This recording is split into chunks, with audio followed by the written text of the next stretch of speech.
বিসমিল্লাহির রাহমানির রাহিম। প্রিয় মুসলিম ভাই ও বোনেরা, আজকের এই সংক্ষিপ্ত আলোচনার বিষয়, ভাগ্যের উপর বিশ্বাস রাখো। ভাই ও বোনেরা, এই দুনিয়ায় মানুষ অনেক পরিকল্পনা করে, অনেক স্বপ্ন দেখে। কেউ ভাবে, আমি বড়লোক হব, কেউ ভাবে, আমি অনেক সম্মান পাব, আবার কেউ ভাবে, আমার জীবন সবসময় সুখে কাটবে।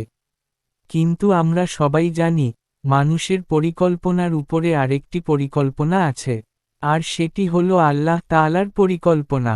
আল্লাহ তাআলা পবিত্র কুরআনে বলেন, নিশ্চয়ই আমি সবকিছু একটি নির্ধারিত পরিমাণে সৃষ্টি করেছি। সূরা কামার ৪৯। এর মানে হল, এই পৃথিবীতে যা কিছু ঘটে, সুখ, দুঃখ, রিজিক, জীবন, মৃত্যু, সবকিছুই আল্লাহর নির্ধারিত তাকদীর অনুযায়ী হয়। প্রিয় ভাই ও বোনেরা, অনেক সময় আমরা জীবনে বিপদে পড়ে যাই।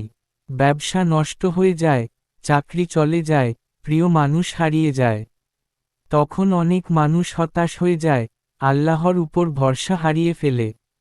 কিন্তু একজন মুমিন কখনো হতাশ হয় না, কারণ সে জানে, আমার রব যা করেন, তা আমার ভালোর জন্যই করেন। রাসূলুল্লাহ বলেছেন, মুমিনের ব্যাপারটি কতই না আশ্চর্য, তার সবকিছুই কল্যাণকর। যদি সুখ পায়, সে আল্লাহর শুকরিয়া আদায় করে, আর যদি দুঃখ পায়, সে ধৈর্য ধরে, আর এটাও তার জন্য কল্যাণকর। ভাই ও বোনেরা, একটি ছোট ঘটনা শুনুন। একজন মানুষ ছিল, তার অনেক আশা স্বপ্ন ছিল, কিন্তু হঠাৎ করে তার ব্যবসা নষ্ট হয়ে গেল। সে খুব কষ্ট পেল। অনেক মানুষ তাকে বলল, তোমার ভাগ্য খারাপ।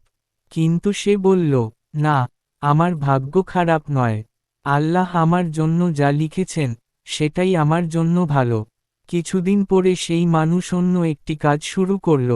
আল্লাহর রহমতে সেই কাজ এত সফল হল যে, সে আগের চেয়ে অনেক বেশি সুখী হয়ে গেল। তখন সে বলল, যেদিন আমার ব্যবসা নষ্ট হয়েছিল, সেদিন যদি আমি আল্লাহর সিদ্ধান্ত মেনে না নিতাম, তাহলে আজকের এই সুখ আমি পেতাম না। প্রিয় ভাই ও বোনেরা, এই ঘটনাটি আমাদের একটি বড় শিক্ষা দেয়। মানুষ সব সময় বুঝতে পারে না, কিন্তু আল্লাহ সব জানেন। আজ যে কষ্টটা পাচ্ছেন, হয়তো সেটাই আগামী দিনের সুখের দরজা খুলে দেবে। আজ যে ব্যর্থতা এসেছে, হয়তো সেটাই আপনাকে বড় সফলতার পথে নিয়ে যাবে। তাই মনে রাখবেন, ভাগ্যের উপর বিশ্বাস রাখা ঈমানের একটি গুরুত্বপূর্ণ অংশ।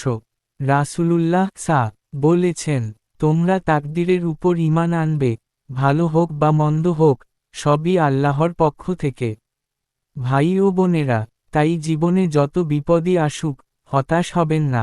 মানুষ ছেড়ে গেলেও কষ্ট পাবেন না। রিজিক কম হলেও চিন্তা করবেন না, কারণ যে রব আপনাকে সৃষ্টি করেছেন, তিনি কখনো আপনাকে ভুলে যান না। শেষে একটি কথা বলেই শেষ করছি।